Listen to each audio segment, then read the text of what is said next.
Salut tout le monde! Alors je suis de retour sur votre chaîne Métito. Aujourd'hui on va vous parler sur un cours qui est assez important qui concerne les hémorragies digestives. Comme d'habitude avant d'entamer notre sujet, nous allons jeter un coup d'œil sur le plan de cours. Donc on commence par la définition des hémorragies digestives comme introduction. Ensuite, la deuxième partie sera consacrée pour les définitions des termes hématémèse, méléna et rectorragie. Ensuite, on verra le mécanisme physiopathologique et les conséquences de cette hémorragie. Par la suite, on va voir comment poser le diagnostic d'une hémorragie digestive. Cinquièmement, on verra comment apprécier l'importance de la spoliation sanguine. Et en dernier, on va voir ensemble quelles sont les pathologies qui peuvent donner des hémorragies digestives. Dans cette introduction, on va voir ensemble qu'est-ce qu'une hémorragie digestive. D'abord, qu'est-ce qu'une hémorragie? L'hémorragie signifie l'écoulement du sang. Donc, dans notre sujet sera l'écoulement du sang dans le tube digestif et qui va être extériorisé ou bien rejeté à travers la bouche ou bien l'anus ou bien les deux en même temps. Plus de 80% des hémorragies digestives proviennent de tractus digestif supérieur. Qu'est-ce que ça veut dire ça? Le tractus digestif il est divisé en deux parties, supérieure et inférieure, par un repère qui s'appelle l'angle de tresse. L'angle de tresse, c'est un angle qui relie le duodénum avec le jéjunum. Donc 80% des hémorragies digestives proviennent de tractus supérieur qui comprend le duodénum, l'estomac et l'œsophage et qui vont se manifester par des hématémèses avec parfois des mélénas.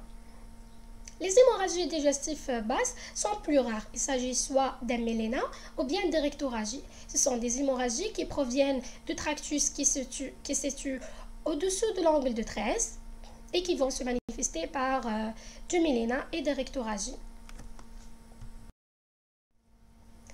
Après avoir eu une idée sur les hémorragies digestives, maintenant on va définir quelques termes qui sont en rapport avec les hémorragies digestives.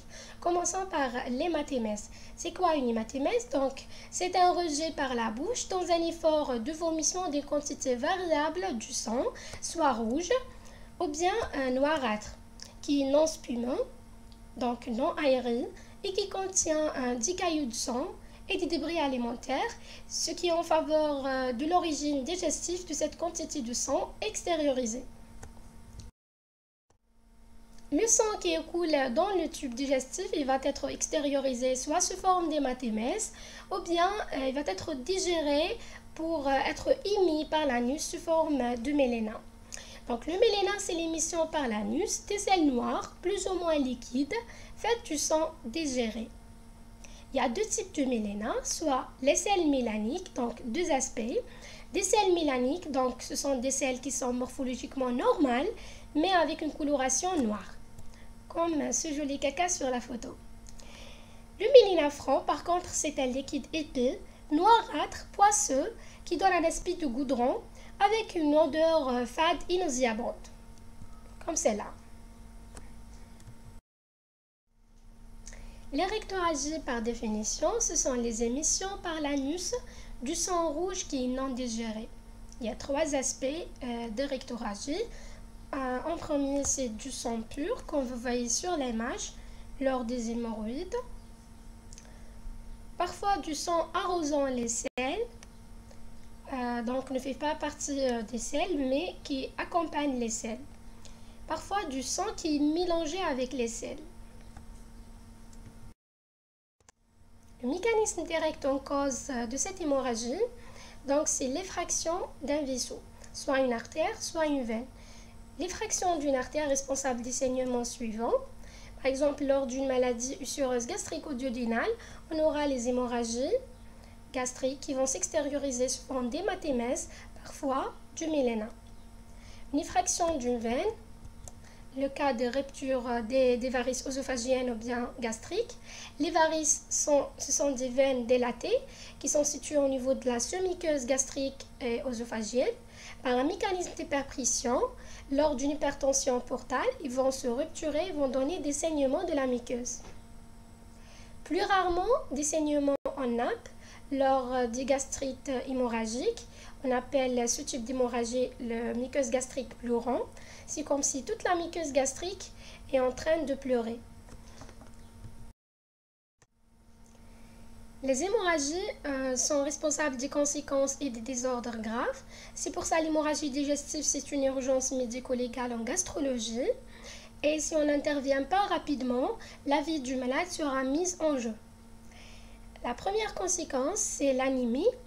Donc, selon le type et l'abondance de l'hémorragie, on aura soit une anémie aiguë ou bien chronique.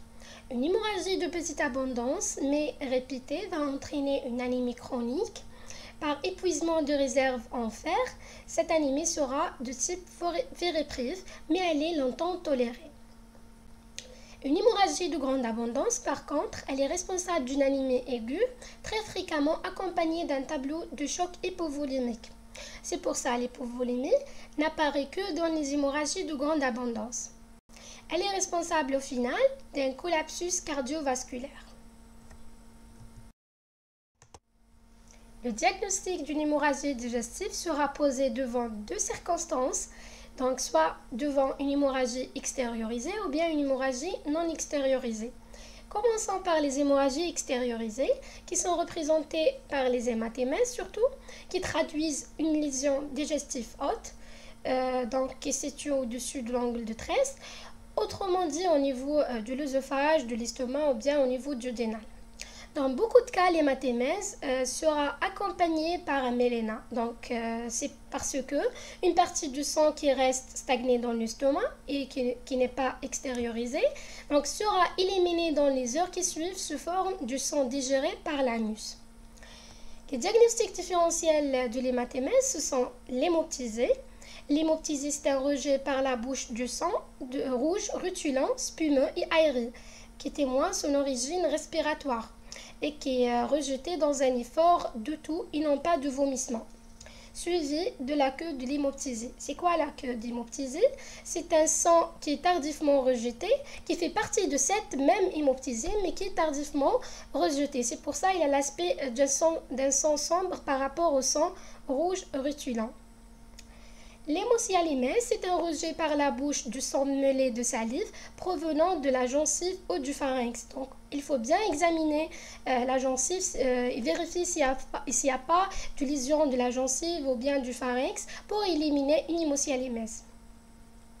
L'épistaxis, on a deux types d'épistaxis, antérieure et postérieure. L'antérieur sera rapidement éliminé par le nez. Le postérieur, par contre, il est dans la plupart des cas duglété et vomi. Donc, il faut examiner soigneusement le nez et le rhinopharynx pour écarter le diagnostic d'épistaxis. Deuxième type d'hémorragie extériorisée, c'est le méléna. Le méléna se vend en deux circonstances, soit il accompagne l'hématémèse, dans ce cas il est d'origine haute, susmose mésocolique, soit il est isolé, dans ce cas, ou bien de la plupart des cas, est d'origine haute, mais elle peut être aussi d'origine basse.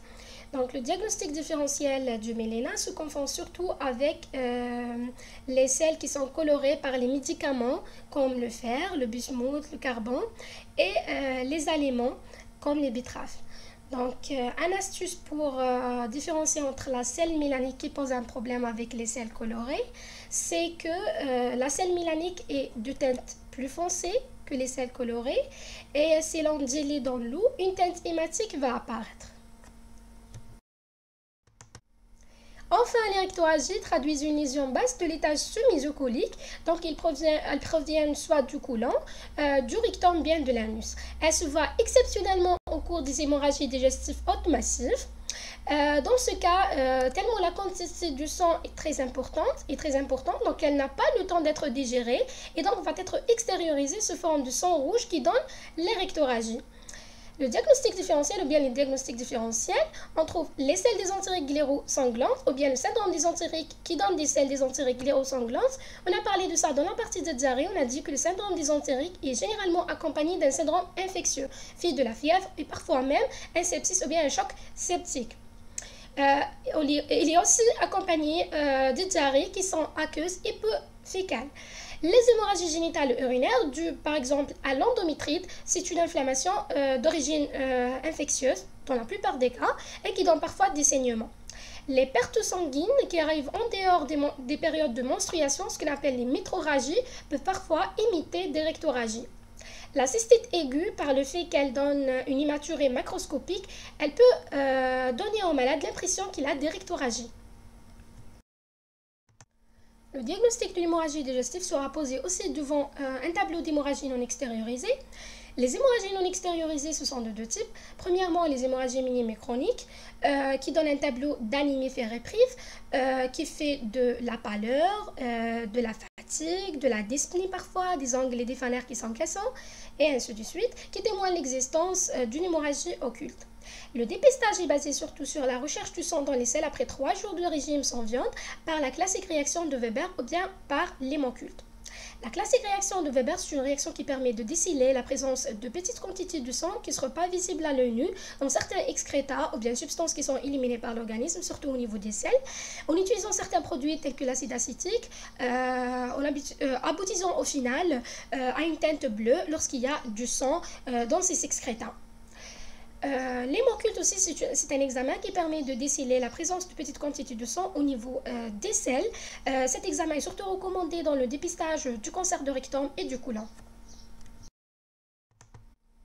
Maintenant, les hémorragies massives non extériorisées qui vont se traduire par un tableau d'anémie aiguë et avec un état de choc. Le diagnostic sera posé par le tubage gastrique, donc en introduisant une sonde nasogastrique, en ramenant du sang qui va être quantifié afin de prendre rapidement le malade qui est de pronostic réservé. Parfois à l'aide d'un toucher rectal qui ramène du biléna ou bien du sang rouge ou bien parfois un lavement évacuateur qui sera indiqué. Les hémorragies massives non extériorisées, c'est un élément vraiment exceptionnel, reste à confirmer, parce que c'est vraiment exceptionnel d'avoir une hémorragie massive qui ne s'extériorise pas. Maintenant, comment apprécier l'importance de la spoliation sanguine? Quand est-ce qu'on peut dire que c'est une hémorragie de grande abondance? On peut dire que c'est une hémorragie de grande abondance à partir d'une quantité de sang extériorisée supérieure ou égale à 1 litre. Mais en réalité, la quantité de sang extériorisé n'est pas un élément précis parce que cette quantité peut être sous-estimée car le sang est souvent non entièrement extériorisé ou bien au contraire, cette quantité peut être surestimée. C'est le cas où le sang est mélangé avec les sécrétions digestives. Donc l'examen clinique est le seul élément qui permet de nous donner les signes d'anémie aiguë, les signes de choc hypovolimique et donc nous dire que c'est une hémorragie de grande abondance.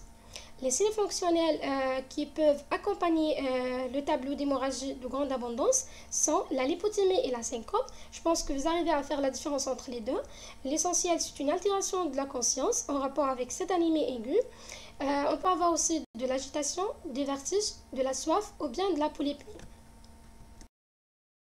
Quant aux signes physiques qui sont en rapport surtout avec l'état de choc, qui est caractérisé par la diminution du volume sanguin intravasculaire, avec aussi l'anémie, le tableau d'anémie qui participe aussi dans la diminution du transport artériel d'oxygène. Dans ce cas, le cœur il va travailler pour rétablir une volémie efficace, donc il va augmenter la fréquence cardiaque, c'est pour ça qu'on aura un pouls qui est accéléré. Il va aussi faire une vasoconstriction périphérique, comme vous voyez.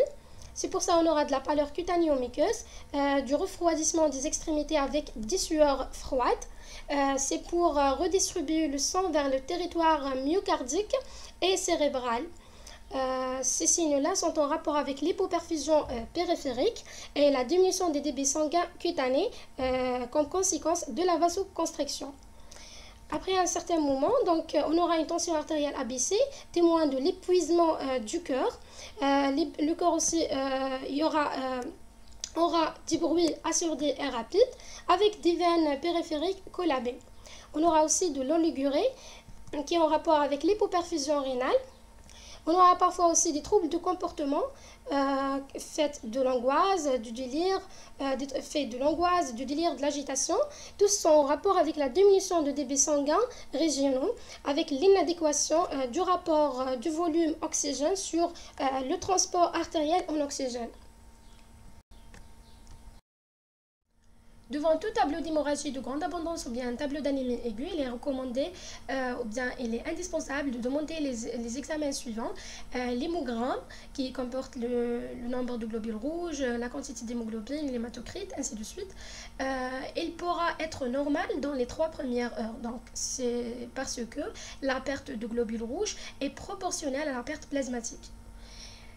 Il est recommandé dans la première heure donc de mesurer la masse sanguine qui permet d'apprécier avec certitude la perte sanguine en utilisant l'albumine marquée à l'iode 131 qui permet la mesure de volume plasmatique et de calculer le volume globulaire à partir de l'hématocrit pour avoir le volume sanguin total.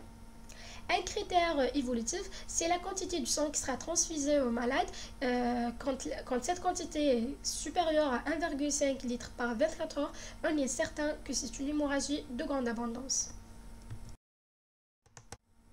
Maintenant, avec l'hémorragie de moyenne abondance, l'hémorragie de moyenne abondance, c'est défini comme une hémorragie dont la quantité de sang est inférieure à 1 litre. En général, la quantité extériorisée est entre 300 à 400 millilitres. Cette hémorragie, quand elle est isolée, elle n'aura pas de retentissement sur le corps. Mais si elle est répétée, donc elle va être accompagnée d'anémie d'apparition rapide et donc un tableau d'anémie aiguë et un état de choc comme dans l'hémorragie de grande abondance. Mais cette anémie ne nécessite pas une transfusion abondante. L'hémorragie de petite abondance, elle n'a pas de retentissement si elle est isolée. Mais quand elle est répétée, donc on aura toujours une anémie chronique de type fériprive. Arrivons donc au dernier titre de notre cours qui concerne les causes d'hémorragie. Donc, commençons symptôme par symptôme. L'hématémèse suivie d'un méléna, il faut d'abord, devant une hématémèse suivie d'un méléna, éliminer une ulcère gastro-duodénale ou le confirmer. Donc, une maladie ulcéreuse gastro-duodénale, à l'aide d'une fibroscopie oso-gastro-duodénale, on pourra voir la lésion et faire d'éventuelles biopsies. Donc, avant tout examen complémentaire, il faut d'abord interroger le malade bien et voir s'il y a une notion d'épigastralgie, une notion de maladie ulcéreuse gastro-duodénale déjà ancienne, une notion d'ingestion d'alcool, ou bien d'ingestion en long cours d'ANS, ou bien une ingestion d'anticoagulants qui peuvent entraîner une hémorragie ulcéreuse. Donc, faites attention, faites votre interrogatoire bien parce que le patient pourra arriver dans un état de perforation d'ulcère. Donc, dans ce cas, il est contre-indiqué toute fibroscopie oso-gastro-duodénale qui pourra aggraver l'état du malade. Après avoir éliminé la maladie ulcéreuse gastro-duodénale, deuxième diagnostic qui pourra nous donner une hématémèse suivie d'un méléna, c'est la rupture des varices œsophagiennes. Donc, lors d'un dysfonctionnement hépatique ou bien un dysfonctionnement de la circulation portale, on aura une hyperpression de la veine porte qui draine les veines spléniques, gastriques, les veines de la sous-muqueuse œsophagienne et gastrique. Donc, cette hyperpression va se manifester surtout au niveau des veines de petit calibre qui donnent par la suite des varices, ce qu'on appelle des varices, qui vont finir par la rupture et donc aboutissant à cette hémorragie digestive. Lors de cette hyperpression aussi, on aura une augmentation de la pression hydrostatique, par conséquence la fuite du liquide plasmatique dans le milieu interstitiel, donc créant un troisième secteur ou bien ce qu'on appelle une ascite d'abondance variable selon l'évolution. Rapidement, un réseau veineux aussi va se dessiner sur la peau du malade. Ce réseau est en rapport avec une circulation collatérale veineuse créée par le corps afin de drainer les organes qui ont été drainés auparavant par la veine porte et de diminuer la pression. Mais rapidement, cette circulation-ci va être mise en pression et donc va apparaître sous forme de petits cordons bleuâtres sur la peau du malade. Le méléna isolé maintenant. Dans 90% des cas, le méléna est comme l'hématémèse, indique une origine sus-mésocolique de la lésion. Donc on doit s'intéresser à chercher systématiquement d'abord un ulcère gastro-duodénal ou bien une rupture des varices œsophagiennes. C'est pour cela qu'on pratiquera en urgence devant tout méléna une fibroscopie œsogastro-duodénale. Dans 10% des cas seulement, le méléna est d'origine sous-mésocolique, donc on doit chercher dans ce cas une cause colique à l'aide d'un lavement barité ou bien à l'aide d'une coloscopie à la recherche d'une tumeur bénigne ou maligne. En dernier lieu, on pense à une anomalie du grêle, donc une tumeur bénigne ou maligne du grêle. Dans ce cas, on pratiquera le transit du grêle. Donc les rectoragés en dernier, comme on a dit, sont toujours d'origine basse, exceptionnellement d'origine haute. Donc devant des rectoragés, on doit examiner surtout le côlon, le rectum et l'anus. À l'interrogatoire, on doit chercher la notion de trouble de transit, de diarrhée ou bien de la constipation. À l'examen clinique, on doit s'intéresser à examiner ou bien à commencer l'examen de la marge anale. Donc, comme vous voyez sur les images, commençons par un doigt qui met à plat sur la marge anale. Donc, en venant doucement, le sphincter externe va se relâcher automatiquement, permettant l'enfoncement du doigt au niveau du canal anal. À ce niveau, on va chercher quelque chose qui est normal, par exemple une dilatation veineuse qui peut être en rapport avec des hémorroïdes internes, une sensibilité ou bien une douleur au niveau de l'anus, ou bien quelque chose qui est dur. Un peu plus profondément, donc on va faire le toucher rectal en palpant les parois du rectum, en examinant la sensibilité du cul-de-sac, en cherchant aussi une masse qui est douloureuse ou bien dure. En sortant donc le doigtier, on va vérifier s'il y a du sang sur le doigtier, ou bien du pus, ou bien du mélénin. Les examens endoscopiques qui font suite au toucher rectal, ce sont la rectoscopie et la coloscopie. La rectoscopie, c'est on suspecte une lésion un peu plus basse, donc au niveau du rectum, bien au niveau de l'anus. La coloscopie, c'est un problème un peu plus loin, donc par exemple un cancer colorectal. Les rectoragies peuvent avoir plusieurs causes, par exemple colique, rectale ou bien anale. La cause colique peut être l'RCHO ou bien la rectocolite ulcéreuse hémorragique. C'est une inflammation du côlon et du rectum qui provoque des rectoragies avec des troubles de transit lors des poussées.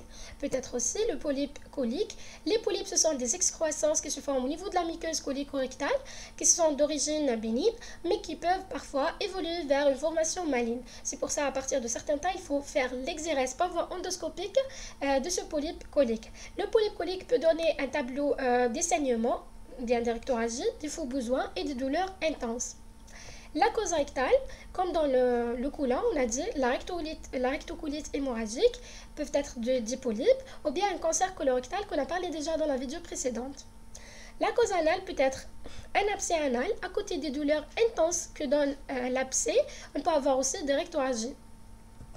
Deuxième cause, ce sont les fissures. Les fissures anales, ce sont des ulcérations après une fragilisation de la marge anale par une émission des selles qui sont soit dures lors d'une constipation ou bien des selles qui sont trop liquides. Donc, cette fissure qui a la forme d'une raquette, dans la plupart des cas, elle pourra nous donner des rectoragies. Les hémorroïdes, ce sont des dilatations veineuses qui peuvent être internes ou externes. Donc, ce sont des dilatations veineuses de l'anus ou du rectum qui provoquent des douleurs intenses avec des rectoragies.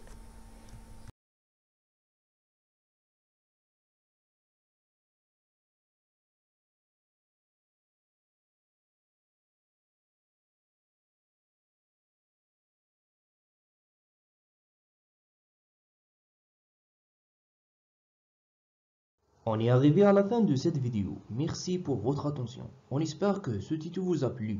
Si c'est le cas, n'hésitez pas de s'abonner. Et bien sûr de partager cette vidéo avec vos amis, afin que l'on puisse continuer à développer cette chaîne. Vous trouvez aussi le cours au format PDF dans la description de la vidéo. Merci et à bientôt. Salam!